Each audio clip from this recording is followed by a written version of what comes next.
West Virginia's misfortune is Kentucky's gain as the Wildcats pick up Tre Mitchell following Bob Huggins' resignation.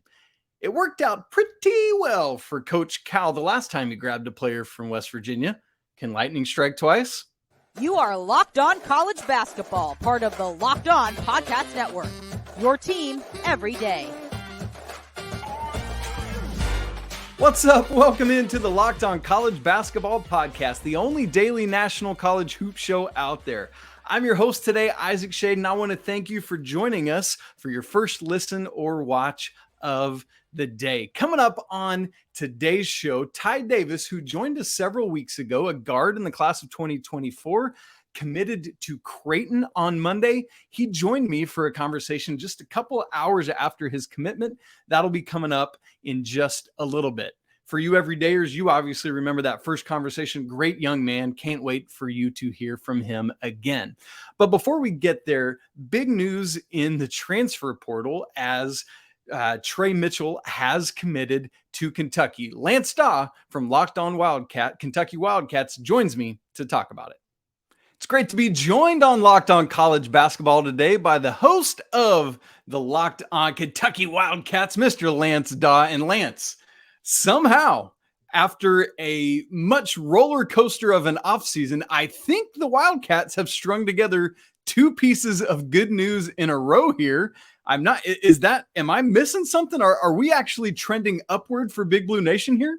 I had to really sit there for a moment and soak it in and process it earlier, Isaac, but I can confirm Kentucky has had two good things happen in a row, and two's a streak. So we'll see if we can continue this into the Global Jam here in a couple of weeks. But yeah, a big time commitment for the Wildcats through the transfer portal, Tre Mitchell.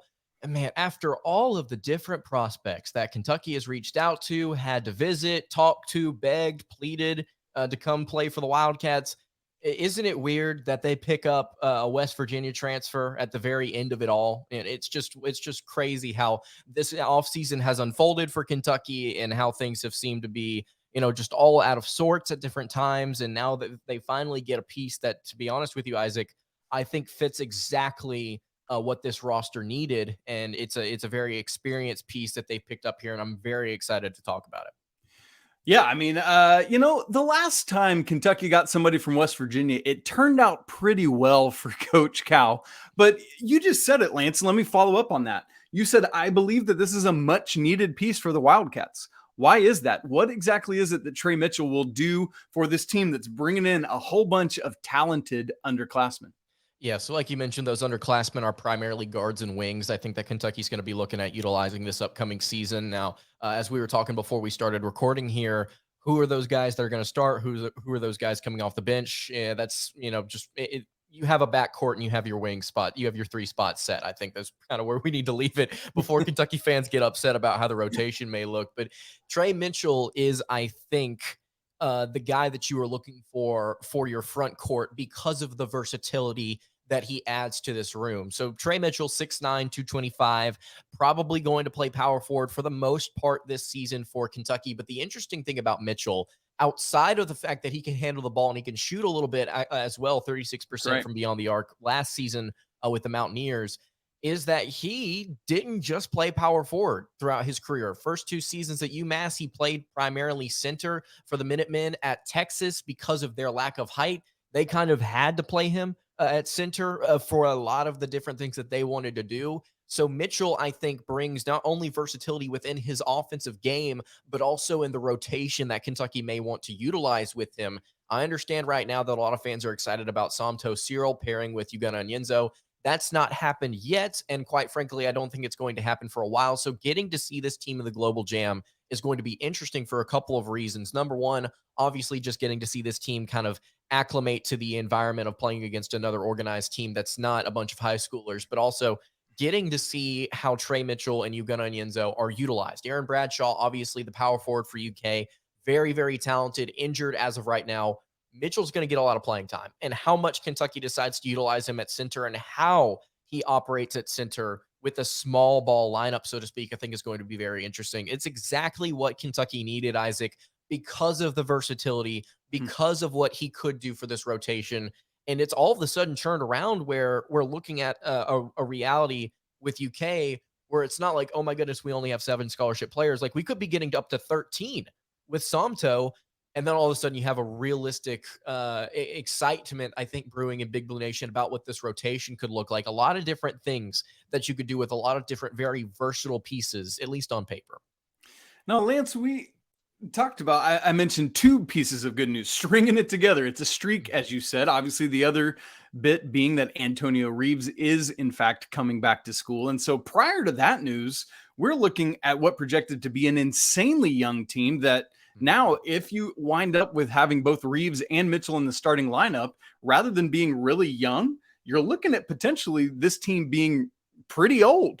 And that could be a massive thing. What is the difference you've seen in Coach Cal's tenure from teams that are very young but talented and teams that are really talented and young, but also have a couple of those important veteran pieces as part of the rotation?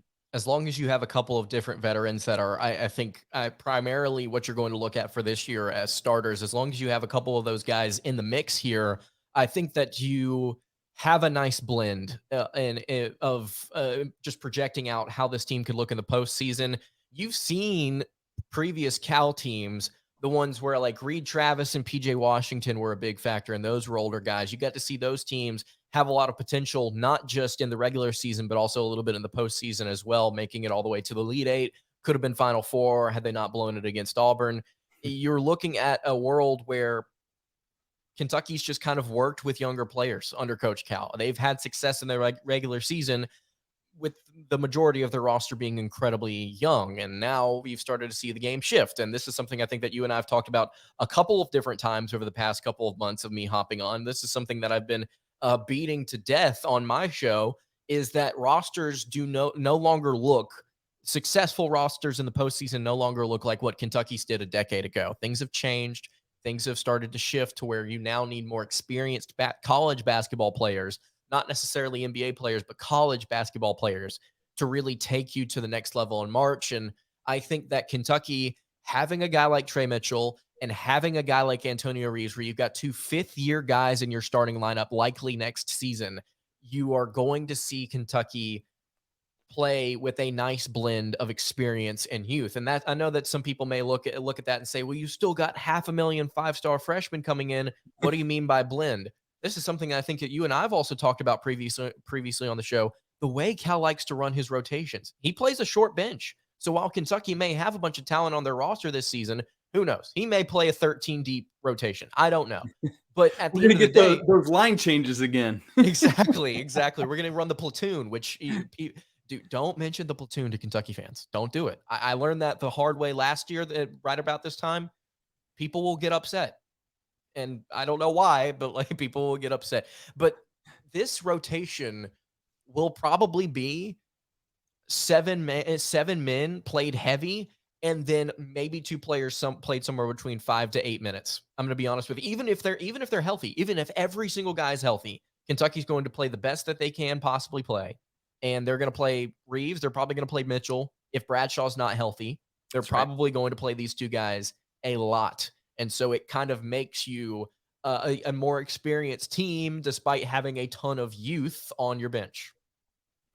Okay, well, obviously that Bradshaw injury is going to play a major factor that we're going to keep an eye on throughout this offseason. But man, bringing Tre Mitchell in is great insurance for, it's fine. Come on at your own pace, Bradshaw. Let's make sure to keep him healthy and all of those things. Lance, my last thing I want to ask you about just kind of briefly is, do you feel like with this Mitchell commitment, the Wildcats are done now, or is there more work to do in terms of building the roster? There's one more player that we're looking at here that could reclassify, and this honestly could be coming as late as mid-August, and that's Somto Cyril, a 4-star center in the 2024 class. He took a visit to the Wildcats just a couple of weeks ago.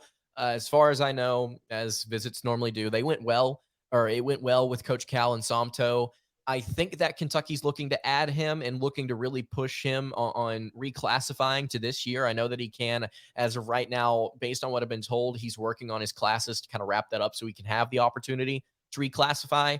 And I am going to be honest with you, Isaac, I will take any player, but I will definitely take a player that has the nickname Baby Shaq. This guy during OTE was known to attempt to break every single backboard that he possibly could if he got a little bit of positioning in the basketball. He's a very physical, very aggressive center. And also he's got a little bit of weight to him. He's like 7 feet tall, 240 pounds. I mean, he's a load down low. So Kentucky would take him to pair with Onyenso. And once you get him in, this team, I think, is complete. And now you start to sip the Kool-Aid a little bit. You start to get excited. You get to see Kentucky blow a couple teams out in Global Jam.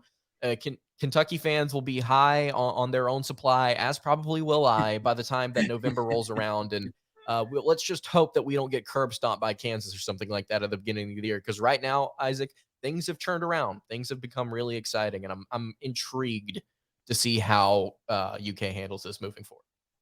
All right. Thanks. Great stuff, Lance. And obviously then we got to, here on Locked On College Basketball, look at the West Virginia side of it, where Josh Eilert, the interim head coach just recently named, was able to retain Kerr Kriisa, now has lost out here on Tre Mitchell. Still waiting on the Toussaint news. We'll have to see what happens with that West Virginia roster in flux following the resignation and retirement of Bob Huggins. Lance Daw, thank you so much for joining us, folks. Make sure you go give Lance a follow at Lance Daw _. Don't forget that E on the end of Daw. Go check out Locked On Kentucky Wildcats. Great stuff as always. Lance, always appreciate you, brother. Yes, sir. Thank you so much for having me on. Ty Davis has announced his commitment, and he joins me in just a second to discuss why Creighton was the place for him. But before we get there, I need to tell you that today's episode of Locked On College Basketball is brought to you by our friends at FanDuel. Baseball season is in full swing, and there's no better place to get in on the action than FanDuel, America's #1 sportsbook. Because right now, new customers get a no-sweat first bet up to $1,000. That's up to $1,000 back in bonus bets if your first bet doesn't win. Just go to FanDuel.com/locked-on to join today. I don't want you to miss your chance to snag that no-sweat first bet up to $1,000 when you join FanDuel. So go check out any of the great bets right now, like, is Ronald Acuna going to steal a base tonight? The answer is yes. Go to FanDuel.com/locked-on to sign up right now. FanDuel, official partner of Major League Baseball. MLB trademarks used with permission. It's great to be joined on Locked On College Basketball again by our guy, Ty Davis, a guard in the class of 2024 out of Alabama. But today is a very special day in the Davis household because just yesterday, on Monday, June 26th, Ty announced his commitment to Creighton University. Ty, welcome back and big congratulations. I know it's a happy day for you. Thank you. Yeah, it was a good day. And we are recording this actually just a couple hours after you publicly announced your commitment. And Ty, what has the day been like for you? Has it been a bit of a whirlwind? Yeah, it's been crazy, but it's been a good day. You know, I got to talk to some media people, a bunch of Blue Jay media people and everything. But I got a little workout in, kind of got my mind off of everything. But no, it's been a really good day. Man, that's great. Have you been able to connect with anyone, any of the coaching staff at Creighton, or any of the players or anything like that? Yeah, so I talked to Coach McDermott this morning, and then a couple of the assistants, and then I've talked to about 3 or 4 of the players as well. That's great, man. I'm sure that it's been full of congratulations for you, and it's just really neat. Now, Ty, let's go back a couple weeks to the last time we chatted. You were just on the front end of starting to take your visits. When we talked, you were just about to head off to Oregon. Since then, you went off to Creighton. And obviously, we don't want to speak ill or negatively or Northwestern or Oregon or any other school, because I know those were great experiences for you. For sure. But what I do want to ask is what is it that set Creighton apart that really is like, man, this is the place for me? Yeah, obviously all those schools that I was blessed to be in the position to have all 3 of those great schools. But, you know, I feel like what set Creighton apart the most was just how at home I felt when I was on campus. You know, like the coaches, the entire staff really made me feel at home. They prioritized me, and just like I don't know. It was just different up there. Like they just really, really did a great job of showing me everything they had to offer and making me feel special. And then obviously, on these visits, well, whenever you go on these visits, you usually have time to meet with the guys. And so I was able to meet with the guys and hang out with them, and they were great people and really fun to be around. So I was able to, get to know them as well, which was a good time. Yeah. Any players in particular that really made an impression on you? Yeah, two, and there are two seniors, or one's a sophomore, or one's a junior, and one's gonna be a senior. But Baylor Shireman and Trey Alexander, two big time players. But they really took me in when we were on the visit. Baylor didn't come to dinner, but Trey did. So we had 5 people actually came to dinner: Trey, J Law, Mason Miller, Mike Miller's son, Brock Weiss, and Fred. And so they really took me in on the visit, and we had a good time hanging out after dinner and chilling. And then Baylor came to lunch with us the next day, and we had a good time connecting as well. Nice. That's great. Really good, by the way, for the Blue Jays to get both of those guys back. I thought Trey Alexander was going to be gone. That's what I'm saying. Yeah. They're gonna have a year in your senior year of high school getting into it, and then you get to come and be part of helping keep things going after that. So Ty, just take me through the process of making this decision. How did you go about it? When did you actually come to your decision? Yeah, so I took my visit to Creighton last week, and then I took my visit to Northwestern right after that, and I had a great time on both of them. I really felt my heart was in Omaha, and I felt like that's where my next home was. So I kind of prayed and talked about it with my family after the Northwestern visit, Friday, Saturday, and then really came to my decision on Saturday night, and was able to let Coach McDermott and the staff know. And so just, I don't know, it was just a really good time. What was Coach Mac's reaction when you told him what? Yeah, yeah, he was just saying that just made my day. And he was really excited. Then Coach Williams, JC Dove, he was started screaming, so he was really excited. That's cool. That's got to be a good feeling. No, yes, sir. It was good.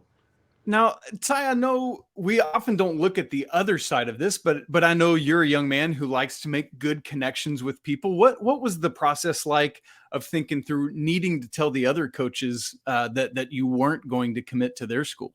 Yeah, so I called Coach Fish and Coach Altman. Those are the two people who recruited me from Oregon, and just told them that obviously, I mean, they did an amazing job recruiting me, and it was a really tough decision. But obviously told them my heart was just somewhere else. And so they took it. I mean, they're classy, same with us, but they're all classy. They said that they would be cheering for us and fans from afar. So, it really made me feel good. It was tough news to break to them, because, I mean, you grow a really good relationship throughout the whole process. So, yeah, I went with them. And then I also called Coach Collins from Northwestern and let him know. And he was really, I can't say enough good things about him either. So he was really classy, and obviously, I mean, we still have really good relationships with them. So, but no, it went well, but it's just always not fun to do that. It's not, but I think it speaks so much of you and your character and who you are that you would want to make those calls and would expect nothing less in the reaction from those coaches and everything we know about them. Coach Altman, one of the great guys, as is Coach Collins. And so I'm really glad you were able to have those conversations and maintain those relationships with those guys. For sure. Now, Ty, part of the reason you are the person you are is because of your family and who your parents have raised you to be. What has it been like to share this experience with them and to come to this decision as a family? Yeah, it's been very, very fun. My mom and dad came on all the visits with me, so we had a really good time on each one of them, and just talking it over and looking at all the different options of the different places that I had and the different pros and cons of each place. Obviously, there's way more pros and cons, but just really talking about with them. And then my little brother and sister like to have a say as well, so just talking with them as well. And obviously, a big person in my recruiting that helped me with my recruiting was Danny Cervic, my AAU director at Pro One. So he's really helped me, and I can't thank him enough. So just my family and him, really, really helped me make this decision. Love that. Big shout out to Danny. That's awesome. Now, your little brother's a basketball player too, right? Right. Is he hot on your heels, Ty? Yeah, so he's young, so he's ninth grade. He's gonna be a 10th grader next year, but he's gonna be on our team this year. And man, he's left-handed, so it's really fun to play with him. Let's go. I'm a southpaw myself, so I'm in on that. I am as well. I just shoot. Are you? Yes, sir. I love it. Yes, sir. Get all these right-handers out of here, Ty. Right? Am I right? Let's go. We need some left-handed scissors. This right-handed world's all sorts of messed up. That's what I'm saying. Well, we do want to look ahead to what this next year is going to hold for Ty, that senior year he just referenced, things he'll be doing, what he'll be preparing for Creighton, and we're going to have that conversation in just a second.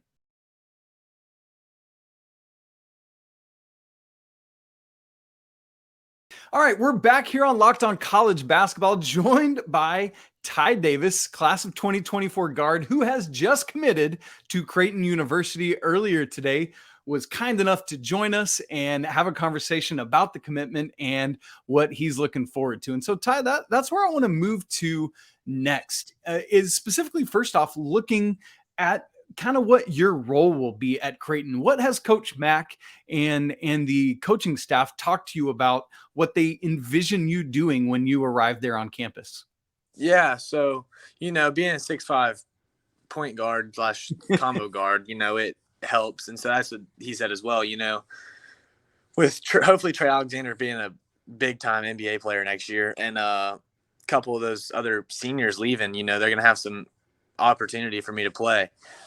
So being able to play on and off the ball is huge. And then also being able to guard multiple positions is what they said they liked about me as well. Just kind of being bigger and able to, match up with some of the 3s and 4s, really, if it's a small game, other than the 1s and 2s as well.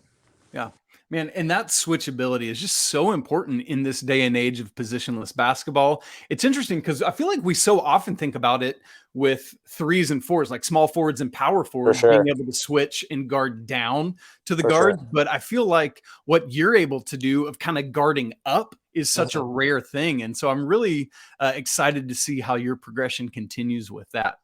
For sure. Now, I appreciate it. Yeah. And so, Ty, you mentioned some of those guys like Trey, like Baylor Shireman, and how they'll probably be moving on. As you think about the guys on the roster right now, who do you see yourself most in of the current Blue Jays? I would say kind of a mix of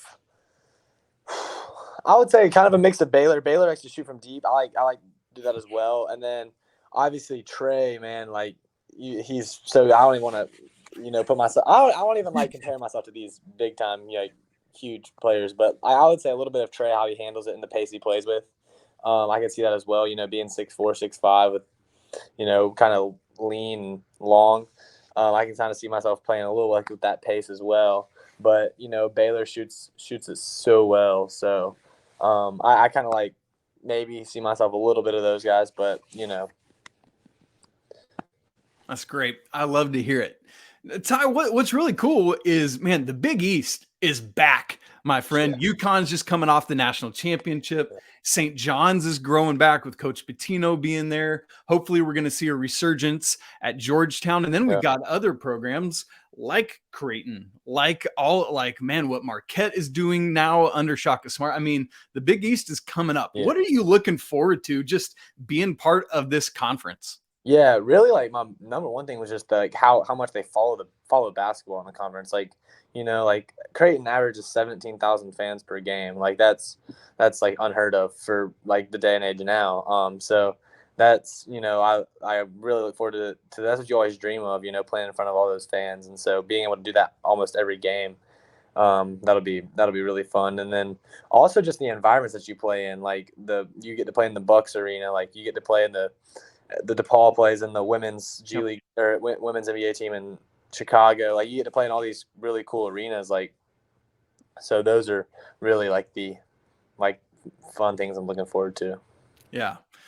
Ty, I was thinking about it with your dad having played at Samford. I was wondering if you're going to try to get Coach McDermott to maybe schedule a game down to play the Bulldogs back home. That would be hilarious. That would be a good time, huh? Man, I would be there in a hurry to see that game for sure. Yeah, I do know my freshman year we will play Alabama at Alabama. So, Really? So that'd be close great. enough. Man, good. I'm glad you'll get. I'm sure you're going to be trying to find a way to get a whole bunch of tickets for that one. I know. So, Ty, as we look ahead to your senior year, I'm sure there are things that you still have like, man, I really need to be working on this. I really need to be dialing this in. What's kind of going to be your focus heading into this senior year? Yeah, probably like, my mid-range game is what I've been working on, and it's improved a lot, but probably really just getting it to where like I know that I'm good. If I do it a lot this year, I'll be comfortable with it at college. So really just keep improving my mid-range game and my floater game, because I mean, obviously you're not gonna be scoring around the rim as much when you got big guys and the like 6'11", 7-footers in the paint every game you play. So you're not going to score on Cockbrenner in practice. Exactly. That's what I'm saying. So yeah, no, that's great.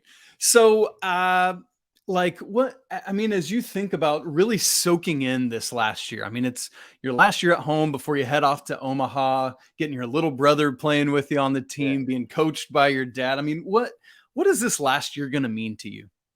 It's going to mean so many things. Like it's going to just be, it's going to be such a fun year, playing for my dad and my brother at the same time, like with my brother at the same time, it's just going to be, really fun. And then, being able to finish it with the guys that I started with back in third grade, like we have 8 seniors this year. So 8 of them I've played with pretty much my whole life.